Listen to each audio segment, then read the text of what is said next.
Assalamualaikum warahmatullahi wabarakatuh. Perkenalkan nama saya Nabila Putri Zahra Munten, PM2108260125, blok muskuloskeletal.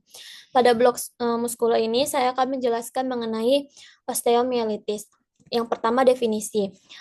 Jadi osteomielitis ini merupakan suatu peradangan tulang dan sumsum tulang yang biasanya itu disebabkan infeksi bakteri. Jadi istilah osteomielitis ini berasal dari kata osteo yang berarti tulang dan mielo yang berarti jaringan miolet sumsum tulang. Osteomielitis ini dapat menimbulkan gangguan fungsional, irreversibel, dan disabilitas. Dan infeksi ini dapat menyebabkan hancurnya korteks tulang yang bisa menyebar hingga periosteum. Dan hal ini dapat mengurangi suplai darah ke periosteum dan menimbulkan nekrosis tulang. Selanjutnya, etiologi. Etiologi dari osteomielitis hematogenik ini pada umumnya itu adalah monomikrobial. Sedangkan osteomielitis terkait inokulasi dapat monomikrobial ataupun polimikrobial. Staphylococcus aureus dan Staphylococcus sp koagulasi negatif merupakan patogen yang paling sering ditemukan pada penyebab osteomielitis ini. Untuk faktor resiko dari osteomielitis ini yang pertama trauma, bisa karena luka terbuka, patah tulang terbuka, atau luka tusukan. Bisa juga karena infeksi bakteri, sistem imun tubuh yang melemah, bisa juga pada penderita diabetes, HIV, dan penggunaan obat-obatan yang dapat melemahkan sistem imun atau sistem kekebalan tubuh. Selanjutnya, osteomielitis ini mempunyai 4 stage. Yang pertama itu osteomielitis medular, yaitu infeksi yang melibatkan permukaan intramedular tulang. Yang kedua ada stage 2, yaitu osteomielitis superficial, yaitu disebabkan inokulasi atau fokus infeksi yang berdekatan setelah paparan permukaan tulang yang mengalami nekrosis. Selanjutnya ada stage 3 atau osteomielitis terlokalisasi, yaitu ditandai dengan sequestrum di korteks tulang. Selanjutnya ada stage 4 atau osteomielitis diffuse. Pada stage ini, reseksi tulang umumnya diperlukan untuk menghentikan adanya infeksi. Selanjutnya, untuk cara mendiagnosis, yang pertama anamnesis, yaitu keluhan utama pada pasien. Osteomielitis ini terbagi dua, ada gejala akut dan gejala kronik. Untuk gejala akut, gejalanya itu bisa disertai nyeri tulang, dan biasanya itu dijumpai gejala-gejala lokal, contohnya seperti adanya kemerahan, nyeri tekan, gejala sistemik seperti demam. Untuk gejala kronik, itu biasanya dia ada nyeri, kemerahan, atau edem, dan adanya sinus discharge, yang merupakan tanda patognomik osteomielitis. Selanjutnya untuk pemeriksaan fisik, kita bisa melakukan look feel move, yaitu mungkin kita bisa melakukan melihat adanya kemerahan, bengkak, luka, atau ada perubahan suhu. Selanjutnya mungkin kita bisa memeriksa range of motion-nya. Selanjutnya, untuk pemeriksaan penunjang, itu kita bisa melakukan pemeriksaan laboratorium. Yang pertama itu nanti akan ditemukan peningkatan laju endap eritrosit dan leukosit serta LED-nya meningkat.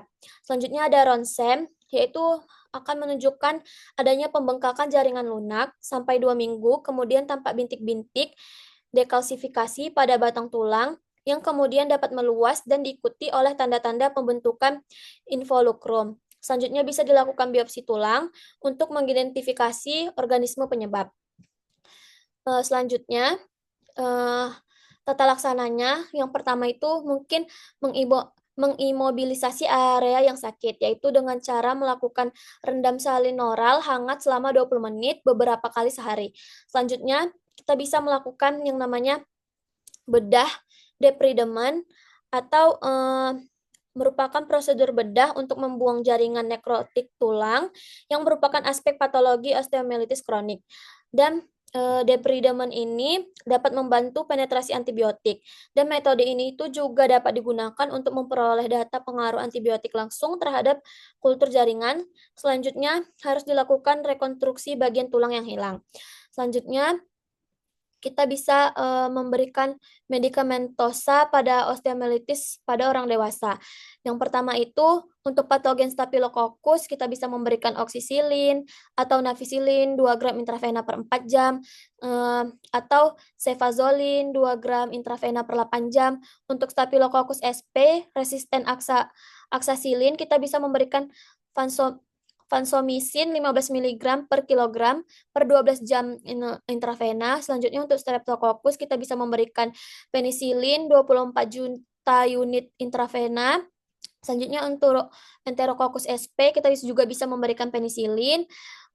Begitu juga untuk Pseudomonas aerogenos kita bisa memberikan cevimin 2 gram intravena per 12 jam. Selanjutnya ada Enterobacteriaceae kita bisa memberikan ceftriaxone 2 gram intravena per hari. Selanjutnya untuk medikamentosa pada anak, jika usianya itu kurang dari 3 bulan, jika patogennya Staphylococcus aureus, Streptococcus agalactiae, Escherichia coli, itu kita bisa memberikan navisilin, aksisilin, cefazolid, atau kita bisa memberikan clindamycin. Selanjutnya untuk usia di atas 3 bulan, jika patogennya itu Staphylococcus aureus, Streptococcus pneumoniae, Streptococcus pyogenes, kita juga bisa memberikan navisilin, aksasilin, cefazolin, atau vansomycin dan clindamycin.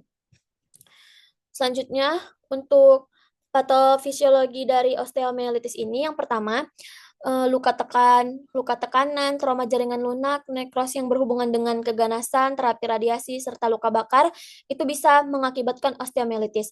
Begitu juga pada trauma, contohnya luka tembus atau terbuka, yang mengakibatkan masuknya Streptococcus aureus dan metafisis tulang. Selanjutnya akan terjadi reaksi inflamasi dan imun menurun. Selanjutnya akan terjadi osteomyelitis. Begitu juga pada faktor compound, produser operasi, luka tusuk yang melukai tulang juga dapat mengakibatkan osteomyelitis. Selanjutnya akan terjadi kerusakan jaringan tulang dan akan terjadi infeksi berlebihan, abses tulang, nekrosis tulang pembentukan squasterum, perubahan bentuk, fungsi tulang menurun, kemampuan melakukan pergerakan juga menurun. Selanjutnya, jika di bedah, itu bisa terjadi terputusnya kontinus jaringan, merangsang saraf myelin C, alam nyeri, dan juga akan terjadinya nyeri. Selanjutnya bisa juga insisi pembedahan dan kuman masuk, pertahanan sekunder menurun, reaksi penyebaran infeksi. Dan gerak akan terbatas, yaitu akan terjadinya kelemahan, personal hygiene terganggu, contohnya kurangnya perawatan diri. Selanjutnya untuk imobilisasi akan terjadi peningkatan peristaltik usus dan juga bisa konstipasi yang mengakibatkan eliminasi BAB atau konstipasi. Selanjutnya ada hospitalisasi atau misinterpretasi, yaitu atau kurang pengetahuan. Selanjutnya untuk komplikasi dari osteomyelitis ini bisa terjadi artritis septik, fraktur patologis, karsinoma sel squamous, pembentukan saluran sinus, bisa juga terjadi amyloidosis, abses, deformitas tulang, infeksi sistemik, infeksi jaringan lunak yang berdekatan. Dan untuk prognosis dari osteomyelitis ini untuk akut biasanya dia akan baik dengan pengobatan dini yang agresif. Dan pada osteomyelitis ini menunjukkan terdapat peningkatan kualitas hidup yang signifikan pada pasien yang menjalani tata laksana bedah depridemen 1 tahun sebelumnya. Selain itu, pasien yang menghadapi terapi antibiotik juga menunjukkan perbaikan kualitas hidup. Oleh karena itu, terapi yang tepat dan sesuai akan menghasilkan prognosis yang baik. Sekian presentasi yang bisa saya sampaikan. Jika ada kesalahan dan kekurangan, saya memohon maaf. Saya akhiri. Assalamualaikum warahmatullahi wabarakatuh.